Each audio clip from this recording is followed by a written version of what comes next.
ایک شخص نے ایک خوبصورت لڑکی سے شادی کر لی۔ بہت محبت کرتا تھا اپنی بیوی سے، مگر ایک دن اس لڑکی کو جلد کی کوئی بیماری لگ گئی، جس سے اس کی خوبصورتی روز بروز گھٹتی جا رہی تھی۔ ایک دن اس کا شوہر کسی سفر پہ نکلا۔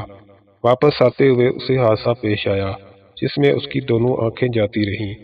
خیر، ان کی ازواجی زندگی یوں ہی چلتی رہی اور اس کی بیوی کی خوبصورتی مزید گھٹتی رہی، مگر اندھے آدمی کو اس بات کا علم نہیں تھا، لہذا ان کی زندگی پر اس کا کوئی اثر بھی نہ پڑا۔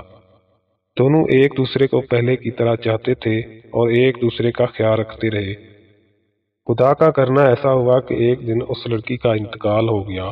اس کا شوہر نہایت غمگین تھا اس صدمے سے، جس کے باعث اس نے اپنا سب کچھ فروخت کر ڈالا اور اس شہر کو چھوڑ کر کسی دوسرے شہر جانے لگا۔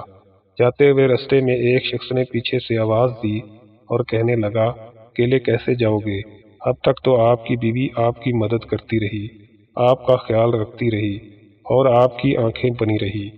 اندھے آدمی نے جواباً کہا، میں اندھا نہیں تھا، مگر اسے ایسا دکھا رہا تھا جیسے میں اندھا ہوں، کیونکہ اگر اسے یہ پتا ہوتا کہ میں اس کی بدصورتی دیکھ سکتا ہوں تو یہ احساس اسے اس کی بیماری سے زیادہ تکلیف دیتا، اس لیے میں نے اندھے ہونے کا ڈرامہ کیا۔